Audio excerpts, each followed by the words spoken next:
ایک زمانے کی بات ہے کہ ایک خاتون نے خواب دیکھا کہ سرکار مصطفیٰ صلی اللہ تعالیٰ علیہ وسلم کے جسم مبارک کا ایک ٹکڑا کاٹ کر اس کی گود میں رکھ دیا گیا۔ وہ عورت ایک خواب دیکھتی ہے تو بہت ہی پریشان ہو جاتی ہے۔ صبح اٹھ کر وہ سرکار دو جہاں صلی اللہ تعالیٰ علیہ وسلم کی بارگاہ عالیہ میں حاضر ہوتی ہے اور عرض کرتی ہے، یا رسول اللہ علیہ الصلوۃ والسلام، میں نے آج رات ایک عجیب و غریب خواب دیکھا ہے۔ حضور نبی کریم صلی اللہ تعالیٰ علیہ وسلم نے ارشاد فرمایا، اپنا خواب بیان کرو۔ اس عورت نے اپنا خواب بیان کیا۔ سرکار مصطفیٰ صلی اللہ تعالیٰ علیہ وسلم نے ارشاد فرمایا، یہ بہت ہی اچھا خواب ہے، اس میں گھبرانے اور پریشان ہونے کی ضرورت نہیں ہے۔ اس کے بعد سرکار مصطفیٰ صلی اللہ تعالیٰ علیہ وسلم نے ارشاد فرمایا کہ میری بیٹی فاطمہ کے یہاں ایک بچہ پیدا ہوگا جس کو تم اپنی گود میں کھلاؤ گی۔ وہ عورت یہ بات سن کر بہت خوش ہوئی اور اس کے بعد اپنے گھر چلی گئی۔ ناظرین کرام، کیا آپ جانتے ہیں کہ وہ خاتون کون تھی اور ان کا نام کیا ہے؟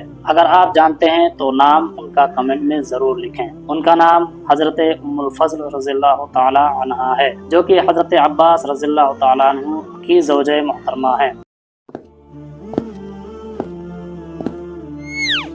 اس واقعہ سے ہمیں یہ سبق ملتا ہے کہ حضرت سیدنا امام حسین رضی اللہ تعالیٰ عنہ حضور نبی کریم صلی اللہ تعالیٰ علیہ وسلم کے لخت جگر ہیں۔ حضرت امام حسین رضی اللہ تعالیٰ عنہ سے محبت کرنا حضور اکرم صلی اللہ تعالیٰ علیہ وسلم سے محبت کرنا ہے، اور جس نے حضرت سیدنا امام حسین رضی اللہ تعالیٰ عنہ کو تکلیف پہنچائی، گویا اس نے رسول پاک صلی اللہ تعالیٰ علیہ وسلم کو ایذا پہنچائی ہے۔